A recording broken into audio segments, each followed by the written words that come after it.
बलिदान, प्रेमचंद की विस्तृत कहानी, डिटेल माय। मुख्य विषय, देशभक्ति, कर्तव्य, त्याग, ईमानदारी और परिवार की प्रतिष्ठा। कहानी की शुरुआत। कहानी एक साधारण किंतु सम्मानित भारतीय परिवार से शुरू होती है। मुख्य पात्र जसोदा और उसका पति सुब्बा शास्त्री हैं। शास्त्री जी एक विद्वान, शांत और नैतिक मूल्यों वाले व्यक्ति हैं। जसोदा एक शिक्षित, आत्मनिर्भर और स्वाभिमानी स्त्री है जो समाज में सक्रिय रहती है। समाज में उथल पुथल, त्याग की तैयारी। देश में ब्रिटिश शासन के खिलाफ आंदोलन चल रहा है। कई युवा जेल जा रहे हैं। सरकार आंदोलन से जुड़े लोगों को पकड़ रही है। गांव में भी तनाव और डर का माहौल है।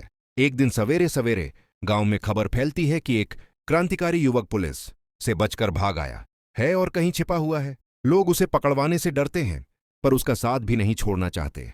तो क्रांतिकारी का घर में आना। क्रांतिकारी युवक अचानक जसोदा के घर पहुंच जाता है। वह घायल है, थका हुआ है और पुलिस से बचने के लिए शरण मांगता है। जसोदा दो पल को घबराती है। अगर वह युवक पकड़ा गया तो वह पकड़ डालने वाले पर भी बुरी कार्रवाई हो सकती है। वह अपनी जान और घर की सुरक्षा भी सोचती है, लेकिन उसका देशभक्ति और मानवता वाला पक्ष जागता है।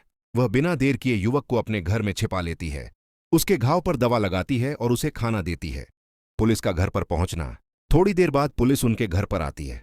पुलिस अधिकारी पूछताछ करते हैं, क्या कोई सशंक व्यक्ति यहां आया है? घायल युवक दिखा है कहीं? जसोदा और शास्त्री दोनों सतर्क रहते हैं। जसोदा किसी भी कीमत पर युवक को नहीं सौंपना चाहती। जसोदा का बड़ा निर्णय। जब पुलिस घर की तलाशी लेने लगती है, जसोदा एक अद्भुत निर्णय लेती है। वह क्रांतिकारी युवक को और गुप्त जगह छिपा देती है। फिर खुद सामने आकर कहती है, हाँ, यहां एक युवक आया था। वही नहीं, मैं ही थी जिसने उसे छिपाया। वह पूरा आरोप अपने ऊपर ले लेती है ताकि सच्चा क्रांतिकारी बच जाए। जसोदा की गिरफ्तारी।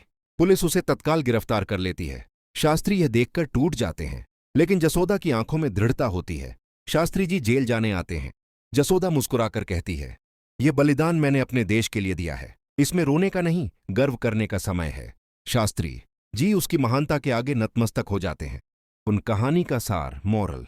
देशभक्ति सिर्फ पुरुषों का काम नहीं, महिलाएं भी अद्भुत साहस रखती हैं। किसी की रक्षा के लिए स्वयं कष्ट सहना सबसे बड़ा बलिदान है। नैतिक साहस बाहरी शक्ति से कहीं बड़ा होता है। सत्य, त्याग और कर्तव्य, इन्हीं से समाज का निर्माण होता है। और कहानी का संदेश, जो त्याग करता है वही महान कहलाता है। प्रेमचंद ने दिखाया है कि सामान्य लोग भी असाधारण साहस दिखा सकते हैं। जसोदा का त्याग ही बलिदान है।